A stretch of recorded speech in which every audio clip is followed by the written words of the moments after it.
Toby and the Stout Gentleman. Toby is a tram engine. He is short and sturdy. He has cow catchers and side plates and doesn't look like a steam engine at all.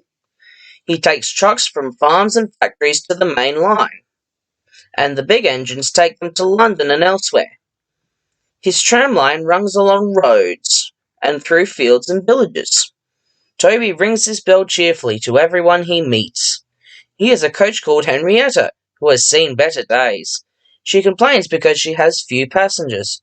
Toby is attached to Henrietta and always takes her with him. She might be useful one day, he says. It's not fair at all, grumbles Henrietta, as the buses roar past full of passengers. She remembers that she used to be full, and 9 trucks would rattle behind her.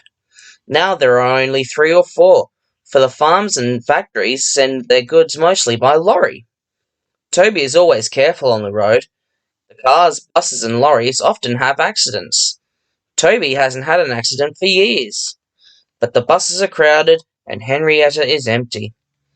I can't understand it, says Toby the tram engine. People come to see Toby, but they come by bus. They stare at him. Isn't he quaint, they say, and they laugh. They make him so cross.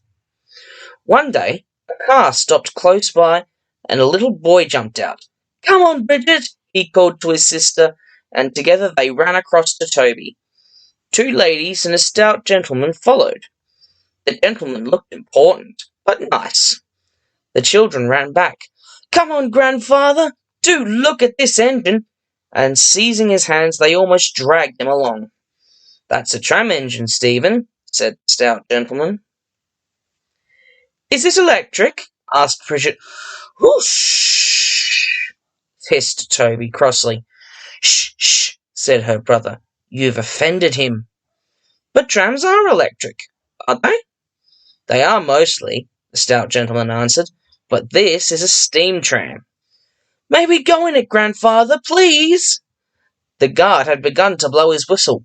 Stop, said the stout gentleman and raised his hand. The guard, surprised, opened his mouth, and the whistle fell out. While he was picking it up, they all scrambled into Henrietta. Hip, hip, hooray! Chanted Henrietta as she rattled happily behind. Toby did not sing. Electric indeed! Electric indeed! He snorted. He was very hurt. The stout gentleman and his family got out at the junction, but waited for Toby to take them back to their car. What is your name? Asked the stout gentleman. Toby, sir. Thank you, Toby, for a very nice ride. Thank you, sir, said Toby politely. He felt better now. This gentleman, he thought, is a gentleman who knows how to speak to engines. The children came every day for a fortnight. Sometimes they rode with the guard, sometimes in empty trucks, and on the last day of all, the driver invited them into his cab. All were sorry when they had to go away.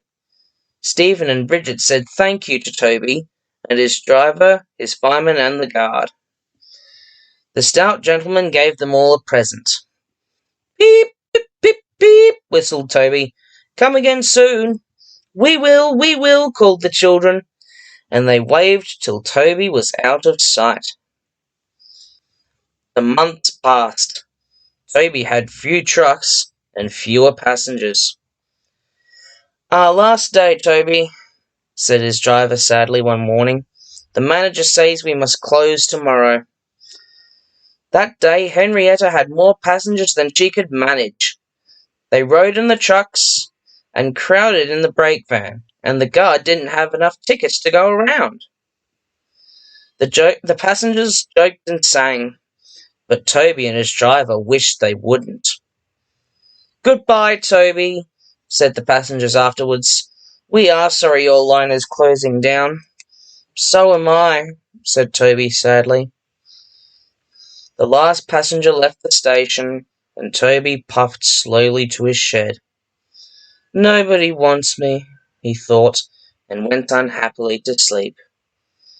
Next morning the shed was flung open, and he woke with a start to see his fireman dancing a jig outside. His driver, excited, waved a piece of paper. "Wake up, Toby," they shouted, "and listen to this. It's a letter from the Stout gentleman." Toby listened, but I mustn't tell you any more, or I shall spoil the next story.